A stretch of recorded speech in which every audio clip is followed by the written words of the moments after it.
Préparez-vous, parce que ce qui est en train de se passer au Paris Saint-Germain est tout simplement énorme. En quelques heures seulement, plusieurs dossiers brûlants ont pris un tournant totalement inattendu et certains pourraient bouleverser les plans de Luis Enrique avant la fermeture du mercato. Ferran Torres sort enfin du silence et envoie un message très fort au FC Barcelone. Une déclaration qui relance plus que jamais la piste PSG et qui pourrait complètement redistribuer les cartes. Au même moment, Luis Campos se heurte au refus catégorique de l'Ajax, qui juge insuffisante la première offre parisienne pour Mika God. Le bras de fer est officiellement lancé. Et ce n'est pas tout. Un troisième dossier est en train de s'accélérer en coulisses. Zion Suzuki se rapproche du PSG et le départ de Randal Kolo Muani pourrait avoir totalement changé la donne. Un transfert qui pourrait provoquer une véritable révolution dans la hiérarchie des gardiens parisiens. Mais le plus surprenant reste encore à découvrir. Pourquoi Ferran Torres met-il autant de pression sur le Barça? Pourquoi l'Ajax refuse-t-il une offre pourtant très importante? Et surtout, Luis Campos prépare-t-il discrètement un énorme coup de maître qui pourrait faire exploser ce mercato? Restez bien jusqu'à la dernière seconde, car à la fin de cette vidéo, nous allons relier tous ces dossiers pour comprendre la véritable stratégie du PSG. Vous découvrirez que plusieurs indices passés presque inaperçus pourraient annoncer un mercato encore plus spectaculaire que prévu. Avant de commencer, dites-moi en commentaire, quel joueur recruteriez-vous en priorité entre Ferran Torres, Mika God et Zion Suzuki? Et si vous voulez suivre toute l'actualité du PSG, les dernières révélations mercato et les analyses les plus complètes, abonnez-vous dès maintenant, activez la cloche, et c'est parti. Ferran Torres met le FC Barcelone sous une pression énorme. Les dernières déclarations de Ferran Torres sont loin d'être anodines. Elles ressemblent à un véritable avertissement adressé aux dirigeants du FC Barcelone. En affirmant publiquement que le club doit désormais lui prouver qu'il compte réellement sur lui, l'international espagnol change complètement le rapport de force. Jusqu'à présent, c'était Barcelone qui maîtrisait le calendrier des négociations. Désormais, Ferran Torres montre qu'il n'est plus prêt à attendre indéfiniment et qu'il veut des actes, pas seulement des promesses. Son message est d'autant plus fort qu'il intervient en plein mercato, au moment où plusieurs grands clubs européens surveillent attentivement sa situation. Lorsqu'il déclare que, dans le football, tout peut changer en une minute,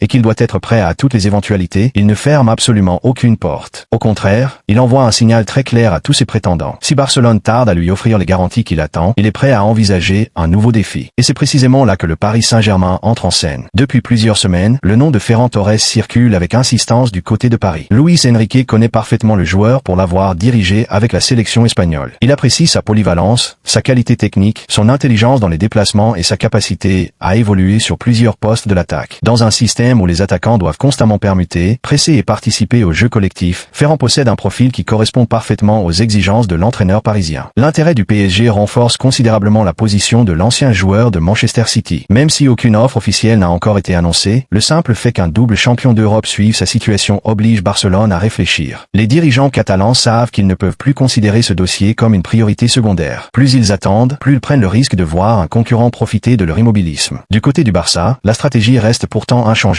Le club souhaite attendre la fin du mercato avant de reprendre les discussions concernant une éventuelle prolongation. Cette décision s'explique notamment par les contraintes financières qui continuent de peser sur les Blaugrana. Les dirigeants veulent d'abord connaître leur marge de manœuvre avant de s'engager sur un nouveau contrat. Mais cette prudence pourrait également se retourner contre eux. En réalité, Ferran Torres se retrouve aujourd'hui dans une position idéale. Il est sous contrat, réalise des performances solides et suscite l'intérêt de plusieurs grands clubs. Il n'a donc aucune obligation de précipiter son choix. Au contraire, chaque semaine qui passe peut renforcer son pouvoir de négociation, que ce soit pour obtenir une prolongation avec de meilleures conditions ou pour faciliter un transfert vers un projet sportif qui lui offrirait un rôle plus important. Pour le PSG, cette situation est presque parfaite. Paris n'a pas besoin de se précipiter ni de surpayer immédiatement le joueur. Luis Campos peut observer l'évolution des discussions entre Ferran Torres et Barcelone tout en préparant discrètement son offensive. Si les négociations entre le joueur et le club catalan continuent de stagner, le champion de France pourrait rapidement passer à l'action au moment le plus opportun. Une chose est sur les déclarations de Ferran Torres marque un véritable tournant dans ce feuilleton. Derrière des mots soigneusement choisis se cache un message extrêmement clair. Le joueur attend désormais une réponse concrète du FC Barcelone. Faute de quoi, le PSG pourrait bien saisir cette opportunité pour réaliser l'un des transferts les plus marquants de cette fin de mercato. Mika God. Le PSG lance le bras de fer avec l'Ajax. Le refus de la première offre du Paris Saint-Germain par l'Ajax Amsterdam n'a finalement rien d'étonnant. Dans les grands transferts, la première proposition sert très souvent à ouvrir les négociations plutôt qu'à conclure immédiatement un accord. Luis Campos le sait parfaitement. En présentant une offre estimée à environ 45 millions d'euros, bonus compris, le directeur sportif parisien a surtout voulu envoyer un message clair. Le PSG est prêt à passer à l'action et considère désormais Mika God comme l'une de ses grandes priorités offensives. Du côté de l'Ajax, la réponse a été immédiate. Les dirigeants néerlandais estiment que leur jeune pépite vaut beaucoup plus. Pourquoi? Tout simplement parce que Mika God est aujourd'hui l'un des joueurs les plus prometteurs de sa génération. À seulement 21 ans, il sort d'une saison particulièrement impressionnante avec 17 buts et 15 passes décisives en 44 rencontres. Des statistiques qui démontrent non seulement son efficacité devant le but, mais aussi sa capacité à créer des occasions pour ses partenaires. Son explosivité, sa qualité de dribble, sa vitesse d'exécution et sa polyvalence sur le front de l'attaque attirent désormais les regards de plusieurs grands clubs européens. L'Ajax possède surtout un énorme avantage dans ce dossier. Le temps joue en sa faveur. Sous contrat jusqu'en 2029, God n'est absolument pas en fin de bail. Le club d'Amsterdam n'a donc aucune obligation financière de vendre rapidement. Cette situation lui permet de négocier en position de force et d'exiger une indemnité dépassant les 60 millions d'euros. Les dirigeants ajacides savent également que le PSG vient de récupérer d'importantes liquidités grâce à plusieurs ventes réalisées cet été. Pour eux, il serait logique que Paris investisse davantage s'ils considèrent réellement God comme une priorité stratégique. Mais ce dossier ne se résume pas uniquement à une bataille financière. Le facteur le plus important reste sans doute la volonté du joueur. Selon plusieurs sources concordantes, Mika God aurait déjà donné son accord de principe au projet parisien. Séduit par les discussions avec Luis Enrique et Luis Campos, l'international belge serait convaincu que le PSG représente aujourd'hui l'étape idéale pour franchir un nouveau cap dans sa carrière. Ce détail est loin d'être anodin.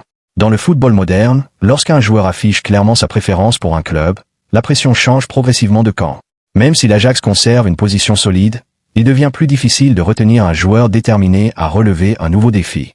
L'histoire récente du mercato européen montre que de nombreux transferts ont finalement été conclus grâce à la volonté du joueur, même après plusieurs refus initiaux. Pour Luis Enrique, l'intérêt pour Mika God est parfaitement cohérent avec sa philosophie de jeu. Le technicien espagnol recherche des joueurs capables d'éliminer leurs adversaires en 1 contre 1, de multiplier les appels, de participer au pressing et d'occuper plusieurs positions offensives sans déséquilibrer l'équipe. God possède justement toutes ces qualités. Son profil correspond au type d'ailier moderne que souhaite intégrer l'entraîneur parisien pour maintenir une intensité offensive constante tout au long de la saison. De son côté, Luis Campos reste fidèle à sa méthode. Il refuse généralement de céder à la panique après un premier refus. Au contraire, le dirigeant portugais construit souvent ses dossiers par étapes. Une première offre pour évaluer la position du club vendeur, plusieurs discussions en coulisses afin de réduire l'écart financier, puis une offensive finale lorsque les conditions deviennent plus favorables. Cette stratégie lui a déjà permis de conclure plusieurs transferts majeurs au cours de sa carrière. À ce stade, rien ne permet donc de penser que ce dossier est compromis.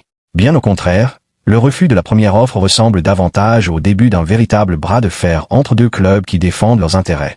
Le PSG veut recruter l'un des jeunes talents les plus prometteurs d'Europe, tandis que l'Ajax cherche à obtenir le meilleur prix possible pour sa pépite.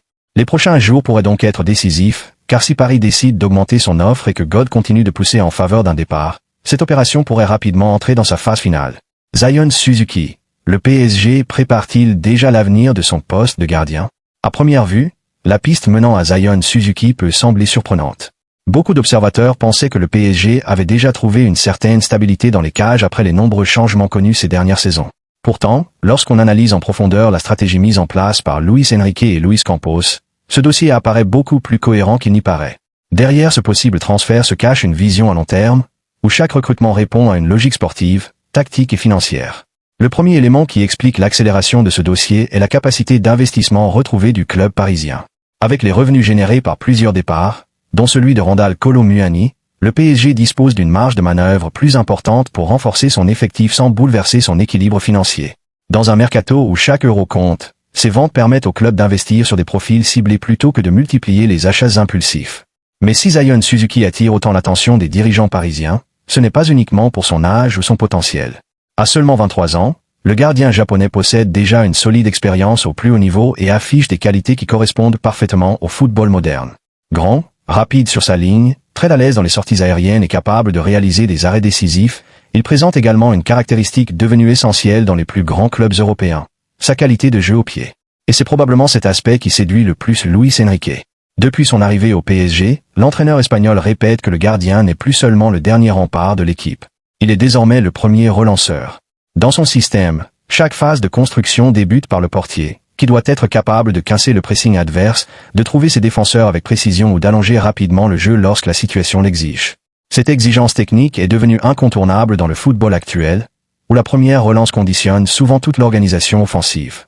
Zion Suzuki possède justement ce profil. Son calme sous pression, sa capacité à jouer des 2 pieds et sa lecture du jeu lui permettent de participer activement à la construction des actions.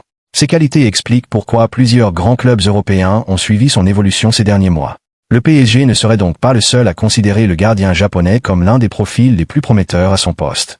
Son arrivée éventuelle aurait également des conséquences importantes sur la hiérarchie des gardiens parisiens. L'objectif ne serait pas simplement d'ajouter un joueur supplémentaire à l'effectif, mais de créer une véritable concurrence interne. Luis Enrique a toujours défendu l'idée qu'aucune place ne devait être garantie. Chaque joueur doit gagner son statut par ses performances, semaine après semaine. Cette philosophie pousse l'ensemble du groupe à maintenir un très haut niveau d'exigence. Une telle concurrence pourrait profiter au collectif. Lorsqu'un gardien sait qu'un autre candidat est capable de prendre sa place à tout moment, il est naturellement poussé à maintenir un niveau de concentration maximal. Mais cette situation pourrait aussi entraîner de nouveaux mouvements sur le marché. Si plusieurs gardiens de haut niveau se retrouvent en concurrence directe, certains pourraient être tentés de chercher davantage de temps de jeu ailleurs. Autrement dit, l'arrivée de Suzuki pourrait provoquer un véritable effet domino au sein de l'effectif parisien. Autre élément favorable au PSG, la concurrence semble s'être réduite ces derniers jours. La Juventus, qui était régulièrement annoncée sur ce dossier, aurait réorienté ses recherches vers un autre profil. Si cette tendance se confirme, Paris disposerait d'un avantage important dans les négociations. Lorsqu'un concurrent majeur se retire d'une course, cela facilite souvent les discussions avec le joueur et son entourage, tout en limitant le risque d'une surenchère financière. Il faut néanmoins rappeler qu'à ce stade, aucune officialisation n'est intervenue et que les discussions de mercato restent susceptibles d'évoluer rapidement. Dans une fenêtre des transferts, une négociation peut accélérer, comme elle peut être freinée par de nouveaux paramètres économiques ou sportifs. Quoi qu'il en soit, le simple intérêt du PSG pour Zion Suzuki en dit long sur l'évolution du projet parisien. Le club ne recrute plus uniquement des joueurs en fonction de leur notoriété. Il recherche avant tout des profils capables de s'intégrer dans une identité de jeu précise, de progresser sur plusieurs saisons et d'apporter une véritable valeur ajoutée au collectif. Si ce transfert venait à se concrétiser, il confirmerait une nouvelle fois la volonté du PSG de bâtir un effectif plus jeune, plus compétitif et parfaitement adapté aux exigences tactiques de Luis Enrique. Le mercato du Paris Saint-Germain est loin d'avoir livré tous ses secrets. Entre Ferran Torres, qui met ouvertement la pression sur le FC Barcelone, Mika God, dont le dossier est entré dans un véritable bras de fer entre Paris et l'Ajax, Zion Suzuki, qui pourrait renforcer la concurrence au poste de gardien, et Bradley Barcola, dont l'avenir pourrait redessiner toute l'attaque parisienne, les prochains jours s'annoncent décisifs. Ce qui frappe surtout, c'est la stratégie de Luis Campos et de Luis Enrique. Le PSG ne semble plus agir dans la précipitation. Chaque dossier est préparé avec plusieurs solutions de secours, chaque mouvement est anticipé, et chaque décision semble répondre à une vision précise. Construire un effectif plus jeune, plus compétitif et capable de dominer aussi bien en Ligue 1 qu'en Ligue des Champions. Mais une question demeure. Quel sera le prochain coup du PSG? Luis Campos prépare-t-il encore une surprise avant la fermeture du mercato? D'autres grands noms pourraient-ils rejoindre Paris dans les prochains jours? Une chose est sûre, le feuilleton est encore loin d'être terminé, et chaque journée peut apporter un nouveau rebondissement. Maintenant, c'est à vous de donner votre avis. Parmi Ferran Torres, Mika God et Zion Suzuki, quel joueur serait, selon vous, la meilleure recrue pour le PSG? Et pensez-vous que Bradley Barcola doit absolument rester à Paris, ou qu'un départ vers Liverpool serait finalement une bonne décision pour toutes les parties?